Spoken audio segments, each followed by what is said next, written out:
Welcome to This Jungian Life. Three good friends and Jungian analysts, Lisa Marciano, Deborah Stewart, and Joseph Lee, invite you to join them for an intimate and honest conversation that brings a psychological perspective to important issues of the day. I'm Lisa Marciano, and I'm a Jungian analyst in Philadelphia. I'm Joseph Lee, and I'm a Jungian analyst in Virginia Beach, Virginia. I'm Deborah Stewart, a Jungian analyst on Cape Cod.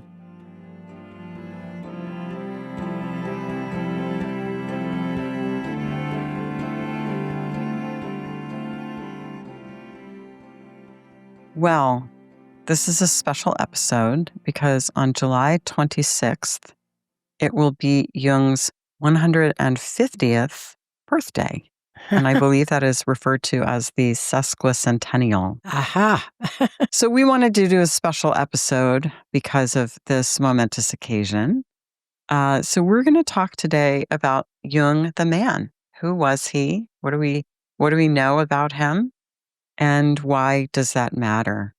And to mark this special occasion, we invited our Patreon supporters to submit questions.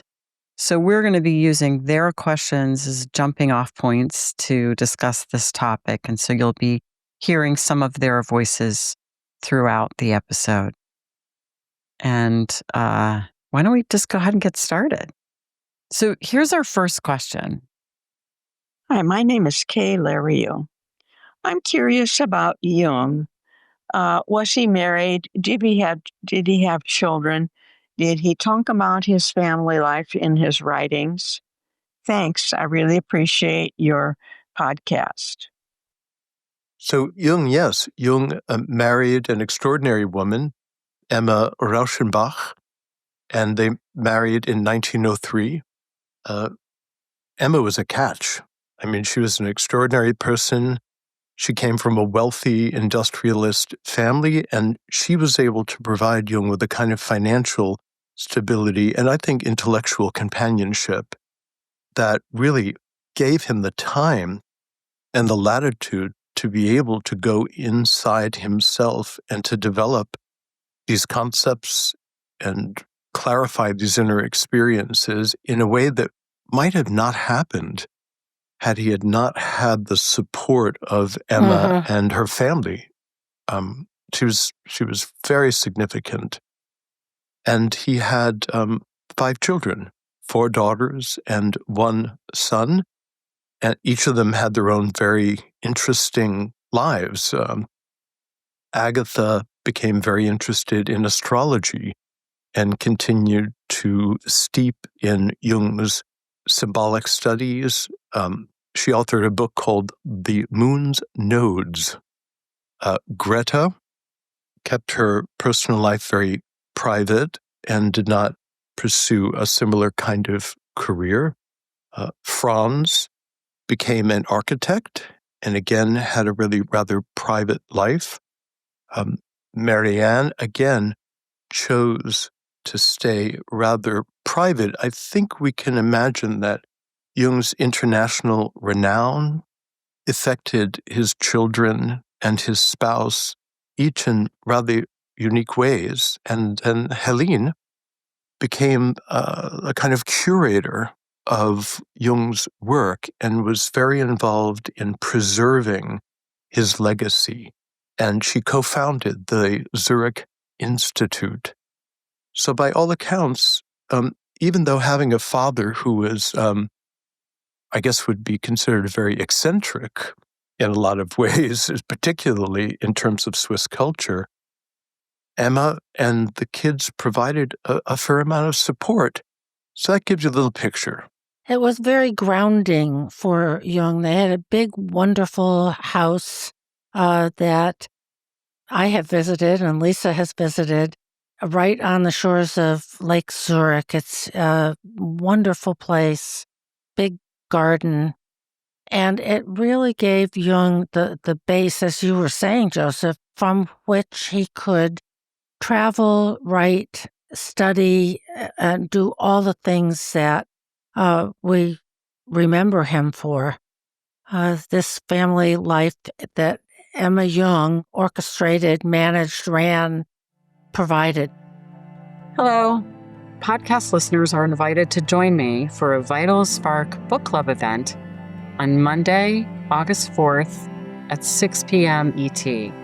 All you have to do is read some or all of my book, The Vital Spark, Reclaim Your Outlaw Energies and Find Your Feminine Fire, and then join me with a glass of something cold to discuss it on Zoom. This will be a relaxed, informal event with plenty of time to ask me all of your questions. Find the link in the show notes to buy The Vital Spark and to register for the book club event. I hope to see some of you there. So just to back up a little bit, Jung was the son of, I think a sort of, what would we call it, kind of middle-class pastor family. They were poor. Okay. And he was born in 1875, and his father was a pastor. He had one younger sister. And his father died, I believe it was when he was in university. He attended the University of Basel, and he had to make a living to support his family. But there's this great story about the first time that he saw Emma, and I'm not even sure what circumstance that was under, but he saw her. Deb, do you want to tell that story? What Jung writes about is he sees Emma at some event or someone's house, some kind of a party, and she is coming down the stairs. Jung sees her and knows, remember how intuitive he was. He knows this is the woman I am going to marry. And he proposed to her, I think, twice before she accepted him. Swiss society was very structured, very conscious of who's who and where do you come from, what's your parentage, and what class in the Swiss society do you belong to. Jung was the son of a very poor parson. So he was not the kind of outwardly good, quote, catch that one might have wanted. On the other hand, he was full of energy, spirit, educated, good-looking, and going places. So he and Emma eventually married, and then my favorite part is they lived at the Burgholtzy, which was the very, very large psychiatric hospital outside of Zurich. And can you imagine starting off your life as a young couple in residence at a mental institution? And that was the norm in those days. I mean, a lot of the staff lived on the grounds in the hospital and in the quarters assigned to them. But a great place to start out a marriage. We wish everyone could do that. She was the second wealthiest woman in Switzerland. So that gives you some idea. And as you mentioned before, Joseph, I mean, you think about what that enabled Jung to do. I mean, not that he he worked, he developed his own career, he developed his reputation, but that kind of financial security must have let him do things that maybe he wouldn't otherwise have been able to do. They built that big, beautiful house that Deb referenced earlier. So when they left the Burgholzli, they moved into that house, which you can visit on the shores of Lake Zurich in Küsnacht. And, and that's where he lived. And that's the family. Some of the family still lives in the upper floors of the house, although it is also a museum. So he loved Emma very much. He was bereft when she died. She predeceased him. Theirs was not a marriage without some complications, as many listeners are aware.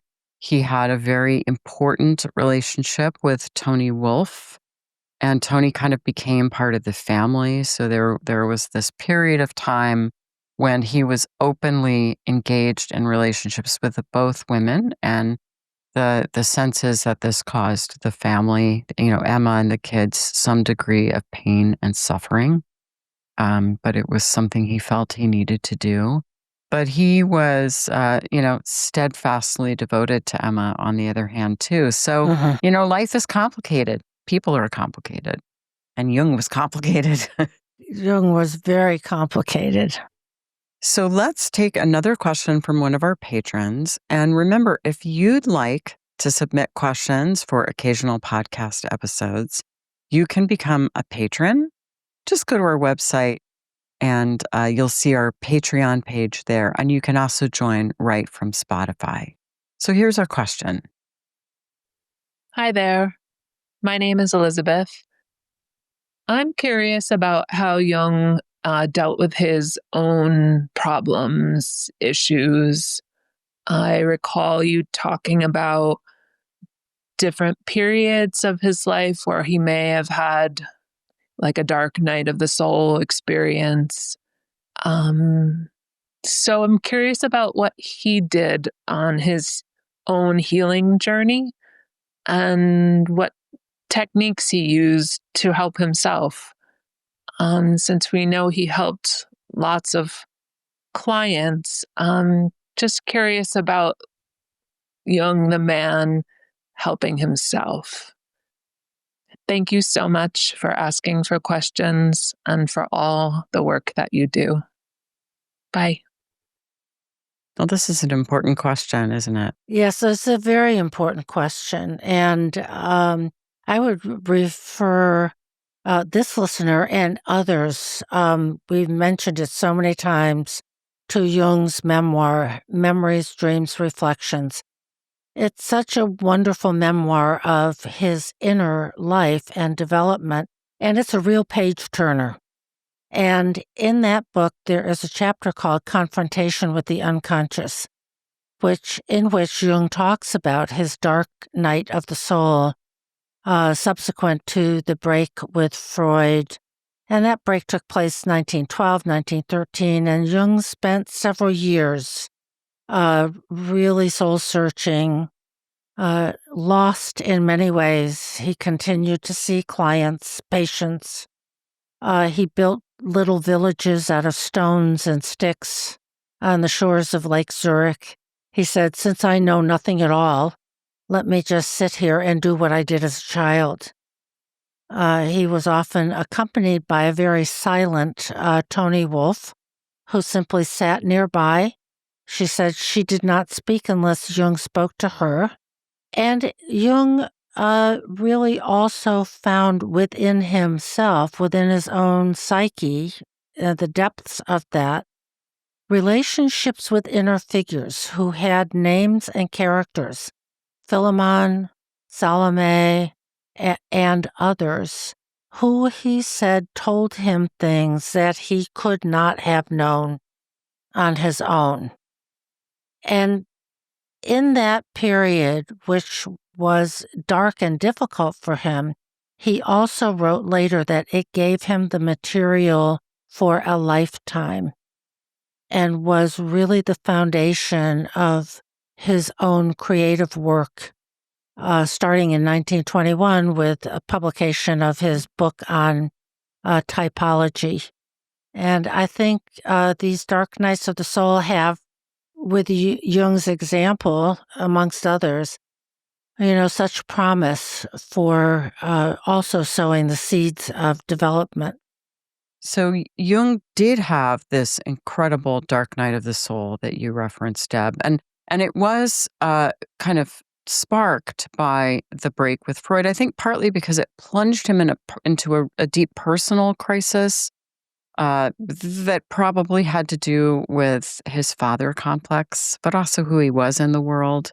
It also happened when he was around 35, so it was kind of like an early midlife crisis. But the suffering that he endured and the techniques, I will say, that he developed to deal with it make him an example of the archetype of the wounded healer. So that archetype is most famously known in the Greek figure of Chiron, who was associated with healing, and he was a centaur, and he had a wound that never healed. And of course, if you're a therapist, you yourself probably went through some wounding, and that may be why you went into this field. Many of us are wounded healers. And Jung was as well. So he went through this great suffering and carried that wound with him. And it was from that experience that he was able to help others. And, so some of what he developed during that time was this technique of active imagination, which you referenced, Deb. And he got interested in his inner life, and he knew what helped him get through that dark time. And that's where he directed his future analysans to go too, because he understood the healing that was available in the unconscious. I would say that something else that was so important for Jung in terms of his self-care was his indomitable curiosity. That even as a young man, he had this independent, curious, investigative, explorative traits in his personality, which served him throughout his life. He was a reader. He was a researcher. He was looking for answers wherever he could find them. Later in life, when he had his creative illness, we sometimes call, he had accumulated a pretty extensive library of knowledge, particularly about yogic techniques.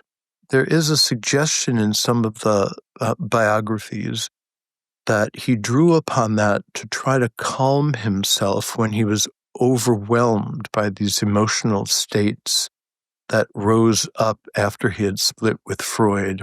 So he was doing breath work, maybe some other yogic techniques, self-reflecting, journaling, and as Lisa and Deb had said, really moving into his imagination and trusting that there was something in that imaginative world that could and eventually did help him. He found something that supported him. And I often make the comparison to somehow water. That we go to the kitchen sink and turn on the water, and there it is. Maybe if you have a well, you can go outside, lift off the cover, and get water from the well. But underneath, there is a great water table of streams and the flow of water deep, deep, deep underground that is somewhat wonderfully mysterious despite its ubiquitous presence.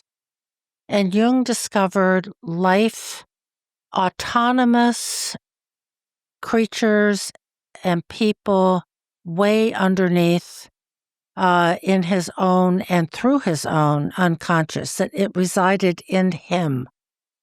And that, I believe, is what supported him most during his confrontation with the unconscious, was that he discovered that his ego, his sense of life direction, decision-making, the perennial to-do list, was not all that he was.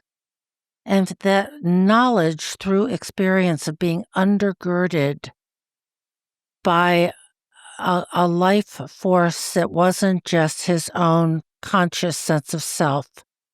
It was supportive, curative, creative, and that's part of his legacy that he gives to us. There is more to each of us, much, much more, if we can discover it. Deb, I have to say that I just noticed the Wonder Woman figurine behind you, and it's shaping how I hear everything that you say. Oh, isn't that great? Oh yeah, there it is. There it is. I'm at our daughter's home. Okay. And she is obviously living a symbolic life, and Wonder Woman is part of it. Yeah, it's like it's sort of an Athena archetype back there. Yeah. Okay, let's go to another supporter question. Here's a question from Helen. I must admit that the majority of what I know about Jung is from your podcast. Thank you. I've mentioned how helpful this podcast has been for me to my therapist. The latter mentioned that Freud and Jung used to be friends and that they parted ways because of their beliefs, particularly on the psyche, were very different. Could you elaborate on what happened between Freud and Jung? And what I would say is, our speculations on what happened. I mean, Jung made some comments about this, but there's probably a level of mystery about it as well as it is with all interpersonal conflicts and tensions. Well, you could probably write a book on this topic, and there have been some books that have been written about it. And by the way, we do have a book list that goes with this week's episode. So you can find that in the show notes. It lists all of the biographies and biographical books that we could think of. So you might want to check that out.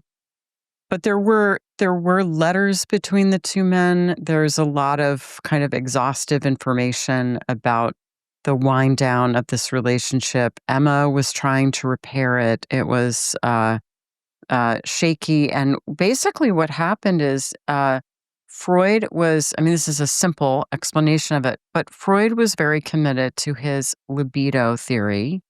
So he felt that his theory of sexuality was the primary one.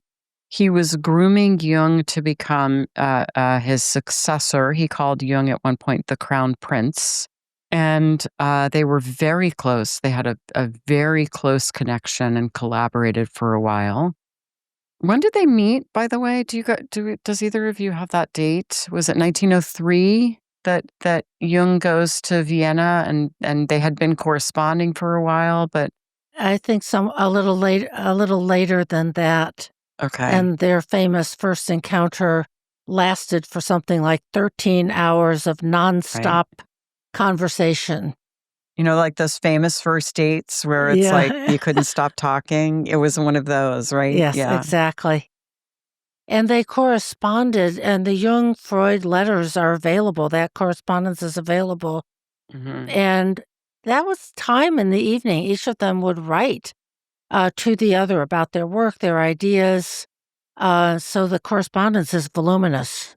Yes. And so, Freud was, and you can kind of hear this in the letters, really trying to bring Jung along and say, kind of this is the way it is, and this is what you have to stick to. And Jung, and he talks about sort of just feeling a little uncomfortable, feeling like he was being told what to think, basically, and not liking that. There's a really fascinating thing that happens. They come to the United States together to give lectures at Clark University, and they do it by a boat.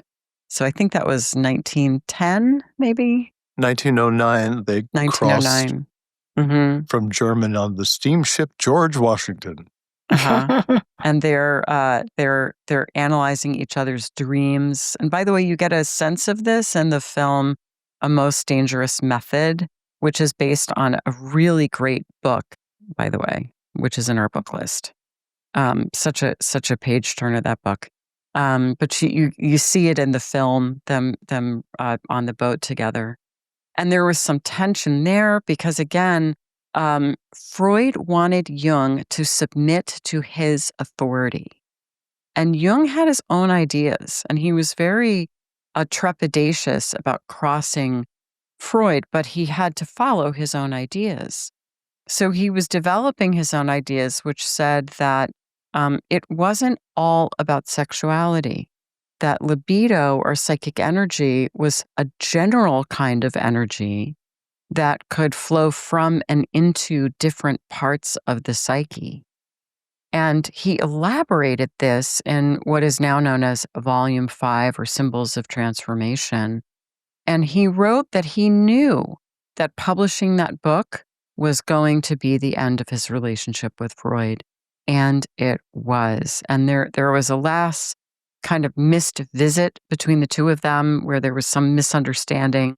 Freud was coming close to Zurich and didn't stop to visit or something like that. I don't have all of those details in front of me, but that was it.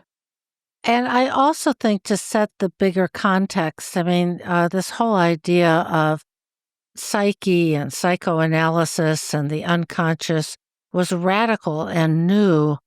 And Freud and Jung both had incredibly dominant personalities.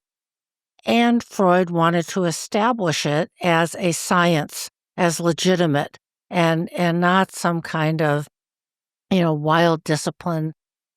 And therefore, politically, in Freud's view, it was also necessary that everybody be on the proverbial same page, that we all agree, and this is it. In many ways, their ideas were not so divergent. I mean, Freud certainly understood mythology and all kinds of symbolic material, and he was 25 years older than Jung, more or less. So they had a lot of sort of father-son, senior partner, junior partner tensions and conflicts. And eventually they broke up, as you said, Lisa, with the publication of what we know as Volume 5, Symbols of Transformation. And that was followed by Jung's confrontation with the unconscious, and then his resurgence into his most creative work that he is best remembered for. Some of the biographers also mention that on the trip to the United States, the week over and the week back, Freud and Jung had decided that they would analyze each other's dreams. And what Jung, upon reflection, noticed is that Freud was very interested in Jung's dreams and analyzed them. And then when Jung wanted Freud to share his own unconscious material, Freud was very cautious about it and did not want to risk the shift of authority. Right. Yeah. And he was able to say that really directly to Jung, and that struck a nerve in the back of Jung's mind that continued to kind of reverberate through these other tensions. But that seems to have been a real moment for Jung. That was the first iteration of what was to come, because Freud writes in Memories, Dreams, Reflections that... And Jung writes... Jung writes, I cannot risk my authority. That's what Freud says, yeah. And that is when, for Jung, Freud lost his authority. Yes. And, throughout the collected works, you can, if you look for it, you can really see the influence of Freud. And in the early writings, when he's very much an acolyte of Freud, he's sort of right aligned with Freud and his theories. And then after the break, you can see him wrestling with that throughout his life, even in his later works. He'll reference Freud, and he will do it with always kind of giving Freud some credit. He'll say, Freud did this, and Freud did this.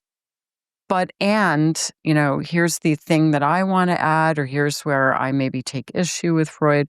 So it continued throughout his life to sort of reverberate for Jung, the influence of Freud, and also his need to I want to say, differentiate himself from Freud. In preparation for this episode, I rewatched the John Freeman interview with Jung that was done in, I think it was 1957. So right a few years before Jung died. He was a very old man. And John Freeman travels to the house in Kuznacht and has this conversation with Jung. And at one point, John Freeman says, you analyzed some of Freud's dreams. What were his dreams? What were they about? And Jung said, I prefer not to say. This is very private stuff. And John Freeman says, but Freud's been dead these many years. And Jung said, some things go beyond death. And he wouldn't talk about Freud's dreams. There's something so sweet about that he had this kind of loyalty. Confidentiality was honored. Yes. Yes, and as much as Jung wanted to differentiate himself from Freud, I don't think he wanted to betray Freud. Yeah, that's great. So one of the fruits of the tension between Freud and Jung was the refinement and evolution of his idea of typology. Jung was trying to understand something in himself. Now, there are some early roots to this. When he was working in the Bergholzli, he was already trying to understand something about his schizophrenic patients. And there was something about the profound way that the patients turned inside themselves.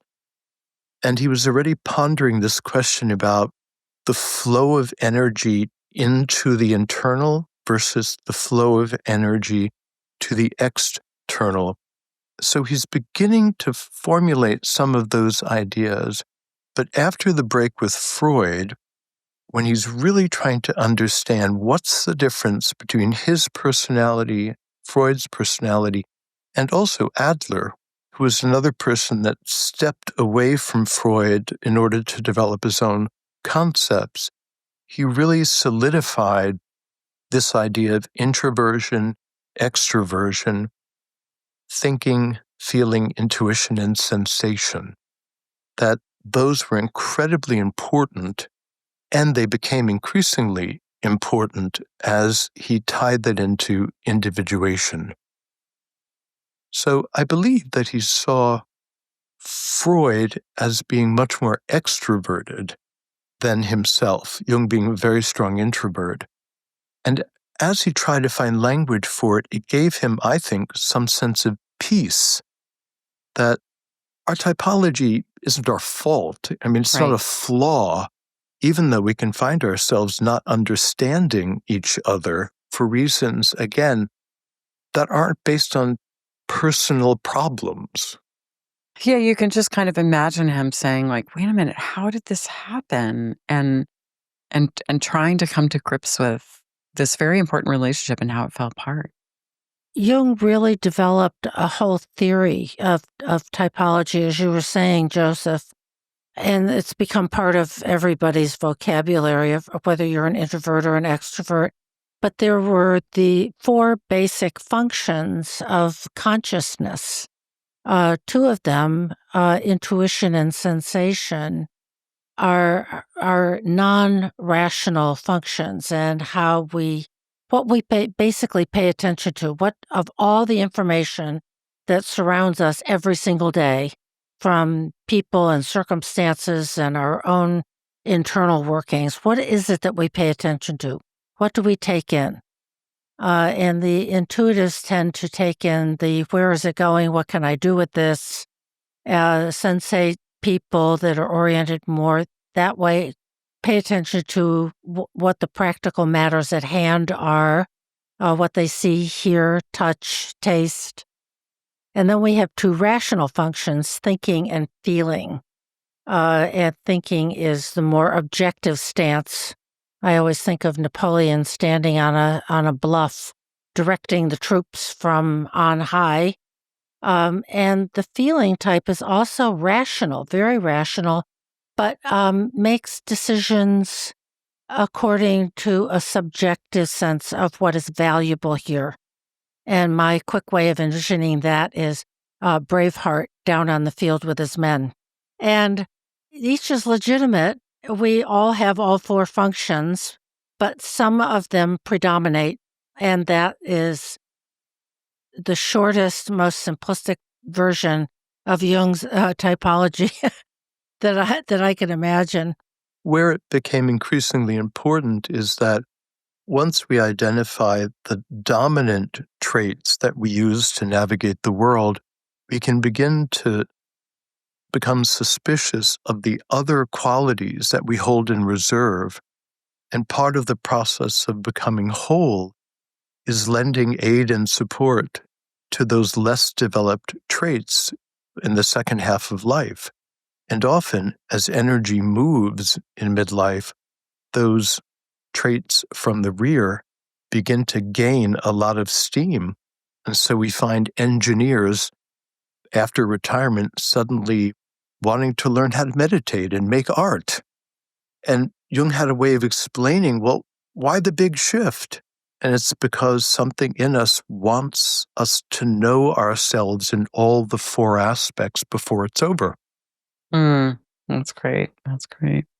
Okay, let's go to another question from one of our Patreon supporters.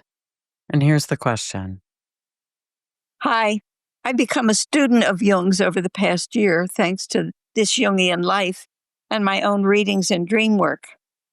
My question, how was Jung perceived or understood by his contemporaries throughout his brilliant and syncretic life? And why isn't his life more widely known? For he is surely the teacher we all need. That's open to a lot of speculation, by the way, because what we're wondering is what what is the evolution of the relationship between Jung's contribution and the various shifts in the collective. He was very important. In fact, many people thought of him as, the founding father of the New Age movement in the United States. Strangely enough, as part of the hippie movement, when there was a redesign of psychology and spirituality, Jung had died in 1961, but there in the late 1950s, people were really thrilled about his work because he was validating in a very thoughtful way the relationship between personal development and spirituality, or the transcendent. And there was a huge renewal of that. So that's an example of him being rediscovered suddenly and becoming very important. And then with the rise of cognitive behavioral therapies, where there was a shift more to focus on ego development, Jung and Freud, by the way, became less interesting because they were talking about the unconscious, which is mysterious and cannot be controlled, while thinking can actually be controlled.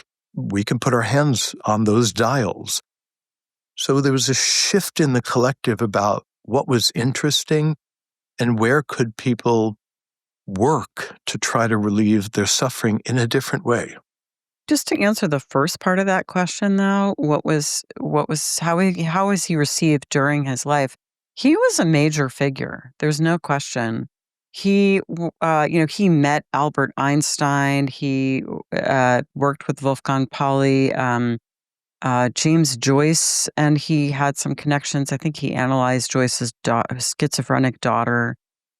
So he, in fact, the sort of in some sense, the authoritative biography that came out about 20 years ago by Deirdre Baer, it gives you a real sense of how important he was during his lifetime.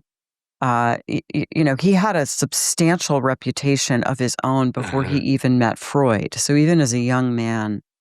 But Joseph, I like how you're talking about him being rediscovered. The way I think about Jung is that he's like one of those perennials in your garden that comes back every year. So it's like we sort of forget about him and then he comes back. There was a resurgence in like the kind of late 80s and 90s when there were a whole bunch of best-selling books by Jungian authors, including Clarissa Pinkola Estes and Women Who Run with the Wolves. And, and perhaps there is a resurgence now, maybe in part due to our podcast. So I think he stays with us because he continues to be relevant. But there were efforts. I mean, like you said, Joseph, there are many things that have contributed to the fact that he is less well known, say, than Freud. And I will say that, and I never, ever came across Jung in my undergraduate years. I didn't study psychology. And in my social work degree, he was mentioned once. He didn't make his way into the academy the way that Freud did. I want to backtrack to sort of a historical piece that I think bears on this, which is that Freud was very conscious of the need to establish psychoanalysis in the world. And he had a cadre of followers. They even all got special rings with Greek gods in intaglio on the ring. Freud, of course, was Zeus. And there were many books, a big biography by Ernest Jones. Freud was very conscious of promoting his work and establishing it as the dominant sort of force in this field in the world. Jung considered himself very much a scientist, very much an empiricist. In that light, he was also interested in sort of spiritual or paranormal phenomena because they exist. People have reported this for, millennia. But I think over time, Jung became a little bit more associated with sort of the spiritual, mystical aspects versus there was that split between mystical and spiritual and scientific. And so, as you were saying, Joseph, more associated with human growth of potential, hippie movements, that kind of thing. And his very solid grounding in empirical science didn't have as much weight. Now, today, I think your point, Lisa, is well taken. Jung is resurging in the collective because he has messages and medicine that we need and are especially deep and relevant for the time we're in. And sometimes people fantasize that Jung would somehow be polarized towards some of the modern discoveries. But I have to say, based on what we know about him, he would be fascinated by the discoveries in neurobiology. Mm-hmm. He would. He would be. He would have been thrilled. And he had some intuitions. Nobody knew what was causing schizophrenia. And Jung just intuitively was saying, I think it's organic because it doesn't respond to this interactive therapy. But that's as far as he could take it. There were no MRIs, Right. all of these sophisticated things. So a lot of people will shy away from Jung because he didn't have access to much of this modern technology. But he still had a mastery of the subjective. And in a sense, that's still that cry in the wilderness that despite all of these amazing discoveries that we've made about the brain and genetics even, the subjective is still the place that the individual works on their own behalf. Right. That's great, Joseph. Speaking of him being a scientist for a second, this is just a little bit of an aside, but I think it's an interesting and important one. Early in his career, right at the beginning, at the Berkeley, he developed the word association test. And again, if you saw the movie A Most Dangerous Method, you saw a little snippet of that being administered, and that was very scientific. It was actual kind of statistical research. How long was the response time? Did the person have an unusual reaction or say an unusual word? And from that, he could deduce a person's complexes. And he started using, what are they called, like galvanic conductors to test kind of activation. And that became the basis for a lie detector test. So to the extent that there was technology, he was using it and making deductions from it. But of course, you're right, Joseph. And the truth is that a lot of modern neuroscience is actually just backing up his intuitions. But in terms of like why he isn't better well known, Deb, you mentioned the committee. And I want to just offer just a few more details about the committee because I think it's kind of fascinating. So that there was a committee, it was explicit, secret committee around Freud.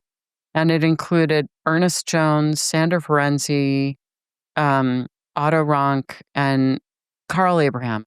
And I'm reading here from John Kerr's book, A Most Dangerous Method. The sole purpose of this group was to guard against future deviations from Freud's views within the psychoanalytic movement, although Ferenczi did eventually defect also. Explicitly, Freud was to tell them where to stand, and they would stand there. So they were working to protect, as you said, Deb, Freud's legacy, but also to really suppress Jung's. And Ernst Jones in particular worked very hard to discredit Jung. And it worked. Freud reigned supreme in academic psychiatry until the kind of fall of psychoanalysis, when the shift really went into kind of biomedical treatments for psychological issues, for medication. But you're right. I want to just say to this listener, and Deb and Joseph, you've both made this point, that he is the medicine that we need now. And I think we all sense that when we come across his work. One of the key differences between Freud and Jung that I think is right here and now is that Freud was very much interested in the past, what we call reductive analysis of, what happened when you were in kindergarten and your parents and the teacher that didn't understand you, etc. And that is important.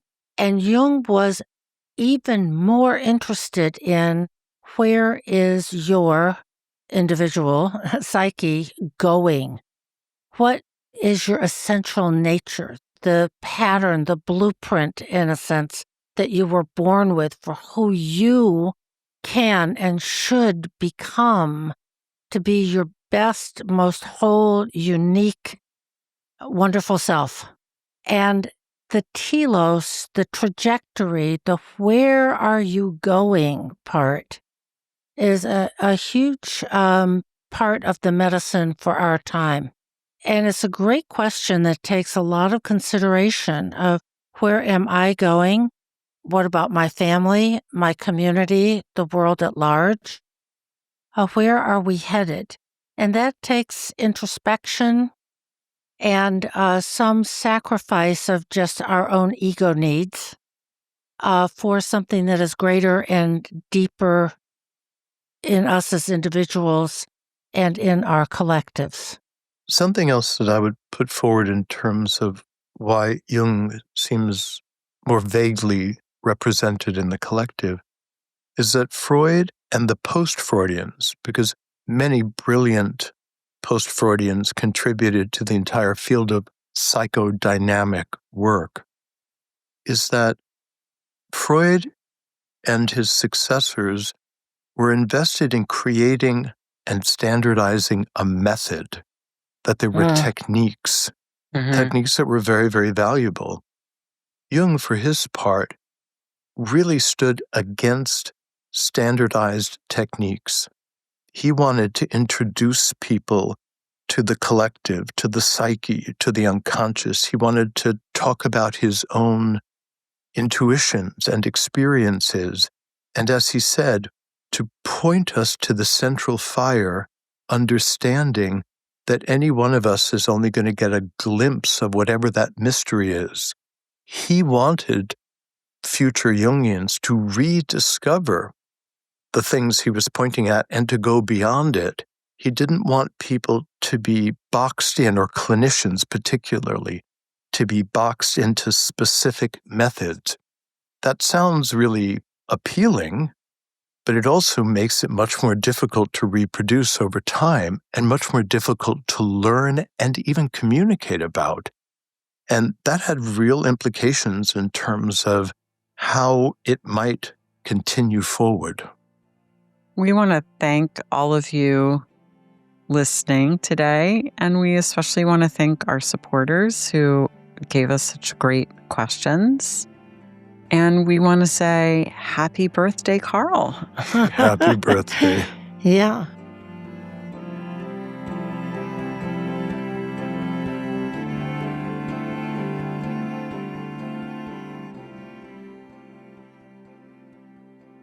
Our dreamer today is a 73-year-old woman who's retired, and she calls her dream Buddha Brat Discovered.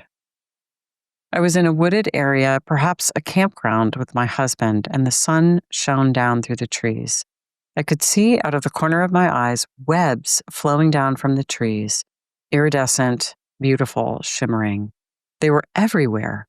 I couldn't see them if I looked directly at them, but glancing, I couldn't see.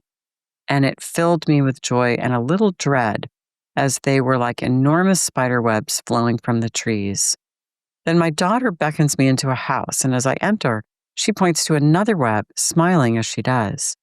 This web completely covers the hallway entrance and has the typical circular shape radiating out from a center. There is something in the center, maybe a spider? As I move closer to see, I realize it is a Buddha, and it is alive. So here's the context. I have been in a centering prayer practice for almost 2 years and began having dreams challenging enough to lead me to examine them with a therapist to good result. We moved near to our daughter and her family, so have the joy of grandchildren. I have strongly identified as a Christian, but always read and explored Eastern traditions and the mystics. My work was in the sciences, which always supported and nourished me spiritually. The main feelings in the dream were wonder, joy, and apprehension. I am somewhat afraid of spiders, but try not to kill them in the house. And for further context, she notes, having heard your podcast on the Buddha brought, I was intrigued because the living Buddha in the web has been something of a mystery to me. My husband is strong and protective of me and supports my spiritual exploration without participating. My daughter has always graced us with beauty and wisdom and humor. She has been a strong symbolic presence in my dreams of my spiritual self. I have a strong connection to nature and its beauty. You know, we're all sitting here taking in this very significant and special dream, a special experience for the dreamer. And I think somewhat atypically for me, what I go to is the Jungian concept of the conjunctio oppositorum, a la Jung himself, of which is the connection, the unification of the opposites. So our conscious minds make us go, is it this or is it that? Is it up or is it down? Is it north, is it south? And the idea of the conjunctio is a bit of a mystery. It can't just be reduced to logic, but that in some way the opposites, the polarities, the way we typically think, are one whole. They're a unity, with each maintaining its own separateness, that they don't just get all indistinguishable and mixed together in a homogeneous way. So with that, what stands out to me is the spider web in the hallway entrance has a circular shape. It's a mandala. Spider webs essentially are mandalas, radiating out from a center, the self, as in Jung's Liverpool dream, with the magnolia tree blooming in the center. And what is in the center? Well, let's see. It's maybe a spider, and it's a Buddha. So something that is often associated, spiders, with a kind of shadowy and malevolent kind of presence, and the Buddha, a Buddha. So this dream, I'm finding it very moving because that's what has come up in me at the outset. I think you're capturing the paradox in this is just perfect. And I could imagine that being caught in the web of Buddhism, maybe something about the ambivalence. She says her primary religion of childhood has been Christianity. And for many Christians, being caught up in other alternative religions would be considered a problem, perhaps a negative. And so I'm wondering if the child pointing to the web suggests that the child inside of her is ambivalent about the interests in Buddhism and wondering if there is some kind of an ethical or moral conundrum about having one foot in each kind of religious practice. Our sophisticated minds can hold this easily. We can know about many things. But the religions of our childhood, which is generally where we're introduced to it, often have very black and white components. And so it may be that something about the early religious experience needs to be deconstructed so that we're not burdened by the religion of the childhood, but actually can embrace something that was more sophisticated. Just to clarify, her daughter's an adult, and I don't have a sense that the daughter's a child in a dream. So yeah, but yeah, I take your point. I mean, I thought one of the things that was interesting about the dream, and in some ways it's a just so dream. It's one of those, I think of this as kind of a self dream. There's just a lot of numinosity, and in some sense, with these dreams, it's almost like the most important thing is just to experience it, and they don't require a lot of interpretation. But I do think it was interesting that she couldn't see she couldn't see the webs if she looked directly at them. She sort of had to look at them, off to the side, which is interesting, especially because she mentions that she was a scientist. Because there is a way that spiritual life, or the life of the soul, or the life of the symbolic life, you can't look at it too directly. You can't put it under a microscope. You have to have it only reveals itself in some sense when you're able to see it with a kind of softness. So then it's interesting that the daughter points the way to something right in the center, and then she does move close to see it, and then she can see it. So there's a bit of a contrast there because in the end she does sort of focus in on the Buddha, and that's when she sees that it is alive. But it's a beautiful place. She has positive associations to her husband, positive associations to nature, positive associations to her daughter. And there's only just a little bit of apprehension about the fact that these are spider webs. Now, the one thing I might wonder about is, since the spider is symbolically associated with the great mother, and in some sense the negative devouring mother, I would wonder if that's in the mix for the streamer. We obviously don't know. She doesn't say anything about her mother or her mother complex.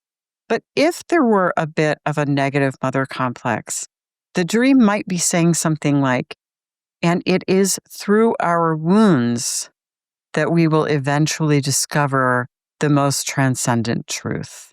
Because what's in the center of the web is not a spider, but this transcendent figure of the Buddha. I also want to just introduce a little fun fact that when you are looking at a night sky, there are certain stars that you can only see through your peripheral vision. You actually cannot see them when you stare straight at them. So your retina has two different kinds of cells in them. There are cones and rods. And the cones are focused in the center of your eye, and they work very well for seeing bright light, but they're not good at seeing dim light. The rods, which are in the periphery of the retina, help you see dim light. So if you focus your eyes here and you look over to the sides, you'll suddenly see tiny stars that when you turn and face will disappear from your vision. Interesting. Yeah, so this idea about having about the importance of what you can't look at directly but might be very important. Yes, some things are just so subtle that looking at it with a blazing self-awareness occludes it. We have to look at it softly in order to see something that's subtle. Thanks for listening. To submit a dream, suggest an episode topic, or join our mailing list, visit our website, thisjungianlife.com. If you enjoyed this episode, give us 5 stars and a good review on Apple Podcasts, Spotify, or wherever you get your podcasts. Subscribe to our YouTube channel and make sure to click the notification bell to be alerted whenever we upload videos. And keep up with all things TJL by following us on Instagram, Facebook, X, and TikTok.